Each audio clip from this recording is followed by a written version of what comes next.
Want to draw realistic glossy lips and makeup? Here is my 3-step method. First, blocking in the shapes, layering in the rich colours, and then finishing with the fine details. Starting off with the outline then, doing it very loosely to start with, just getting an idea where the shapes are, using a quarter grid just to help out with the positioning. I like to use a Faber-Castell kneadable eraser just to sculpture the shape. So you put your line down and then just erase it until you got that shape right. What I tend to do is compare one shape with another and use imaginary angles, and then you can use your pencil on a vertical plane to find where the placement is. Just focus on the energy of the person even at this stage and bring that out within the outline. These are the pencils I'll be using for the underdrawing. First of all, ghosting the outline with a kneadable eraser and then just laying the white down first, then putting the yellow ochre red and then green if it's warm, blue if it's a cooler area, but just getting this down very loosely, hardly putting any pressure at all on my pencils, just getting that tooth covered up with pigment, and all this is just to correct the outline and get the shapes in the right area. Because there's a lipstick, it's a certain colour, so you get something which is similar. So different brands have got different shades. For the teeth I'm using orange and blue, so we're starting off with the teeth and getting the white in first, and then just blocking in the lips just to get a little idea of what the shapes are. Green and red for the shadows, blue and orange for the shadow in the teeth, and just getting this down pretty quick.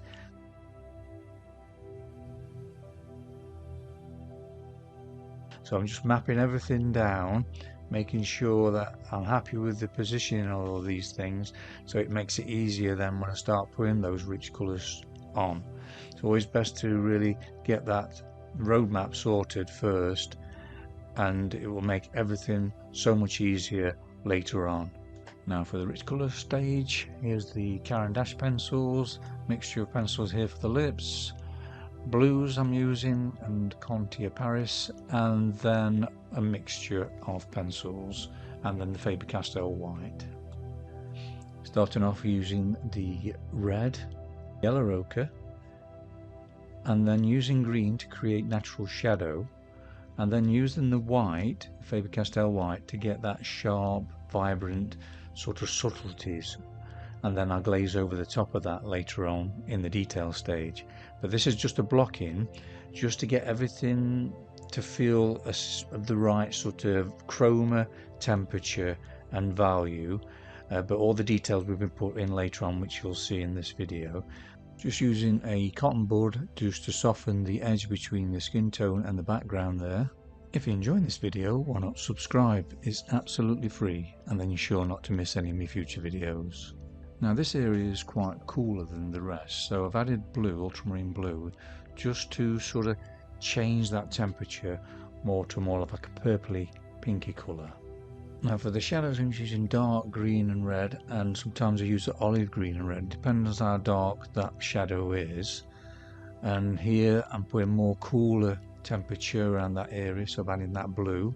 I'm using a pre-mixed colour here from Caran d'Ache, which is like yellow ochre and white, just creating that sort of different variety of texture. Now to create these lips, it's a combination of quite a different colours really, because it's quite a purpley reddy colour. It's not like a natural colour because it's lipstick. So I'm adding blue and all sorts of pre-mixed colours here from Caran d'Ache. There's a Faber-Castell one. You've just got to use what you've got in your kit. Then I'm using dark green for the shadow areas and using that Faber-Castell to get that really vibrant white, and then I'll glaze over later on when I start putting the details in later on in this video. But I'm preparing the way, so all this is at the moment is a blocking of the rich colour stage. There's no point putting all that detail down yet until you've got that colour right, because you can spend a lot of time putting loads of detail in and you have to redo it because it's not the right shade. Here's the pencil again that I'm using for the teeth, using orange and blue because the complementary creates greys, so the more orange is warmer grey, a cooler grey a bit more blue, and you can create the shadows with that. And I'm using the Faber-Castell and Carbothello white, one to smooth off and one to get that really vibrant feel to the teeth.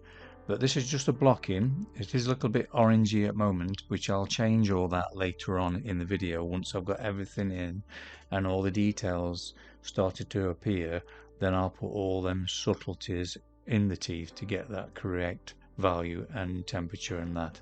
Now for the really bright highlights that you find in lipstick, I'm using the pink white and twisting the pencil as well as I'm applying it, and just turning the pencil to find a new edge, but twisting it to get that pigment onto the pastel mat.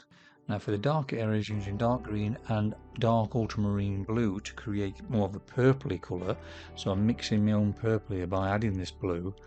And so you have to change up sometimes. You just get a colour that is similar and then just change it up to what you need. Just like to take this opportunity to thank all my patrons for their wonderful support every month. I can't thank you enough, it means the world to me. If you're considering joining me on Patreon and would like the benefit of longer, slower and more in-depth videos, please check the link in the description below. Everything I put on Patreon now is all in real-time audio, real-time video, so you get a real flavour for how I approach my method, and I talk to you as I'm doing it as well, so you get all that detail. So if that interests you, please check out the link in the description below after you've watched the video. The details are in around the teeth. Now I can judge the colour better now, so what I'm using is more of an ultramarine blue mixed with the orange rather than the other blue I used, and that makes a difference because ultramarine blue has got a little bit of red in it, so it just created more of a purpley colour that I needed. A little tip here to actually see the colour: if you open your eyes wide to see the colour and then squint your eyes to actually see the value, the little trick really does help, and then you can judge it better then. It just needs that little bit of blue just to change it up a bit, you know, that different blue. And I've used a bit of brown as well in the shadow there just to give it a bit more depth. And you just got to keep playing and enjoying the play of all these colours. And what I tend to do is open my heart and allow that reference image come into me rather than me coming out of myself with tunnel vision. So my mind's put to one side and I bring that into my heart, and everything comes from the heart and it comes through your hands into your work. So the more you can focus on this, the more it'll just flow naturally. For the fine details of the makeup skin, now it's a bit different to the normal skin tone because it's more of a powdery, and it just feels different. You can sense there's something different about it, and just adding those very fine details, just squiggles here and there, and adding that bit more green into it, it does make a difference to the overall look of it. It's just a matter of feeling the energy and just painting or drawing what you see and feel rather than over detailing it. If you would like to know more how I create shadows in skin tones using complementary colour, I've actually got a free class here for you, absolutely free. The link is in the description below, so if that interests you, please check that out after you watch the video. Like I mentioned earlier, just allow the reference image to come into your heart, so you're painting from there, and just let these details happen. Just a little squiggle here and a mark there. It's just building it up and just letting go, and it's your interpretation. The details are not exactly the same, you can see on the reference image outside of it, but it's how it feels for me, and my aspiration is to connect to the energy of the person, so you feel that first, because when you meet someone, you feel in how they make you feel the energy, and then you have a look around at the details, what hair they've got, or you know, what sort of colour eyes they are. So I feel that too much detail can actually sometimes kill the overall feeling of your work. Thank you so much for watching the video right till the end. If you've enjoyed it, please give it a thumbs up and share it with your friends. It would mean so much to me, as this will help the channel to grow. Fascinated to do skin tone with makeup on, and also the lipstick, getting that sort of feel right. And I enjoy doing the teeth as well, that's always fascinating to do.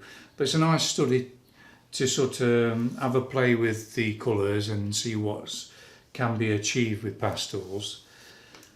Now, if there's any questions at all, please leave a message in the comment section below this video and I'll get back to you as soon as I can. But if you want to see more of my work, please check out this video here. Take care. Bye.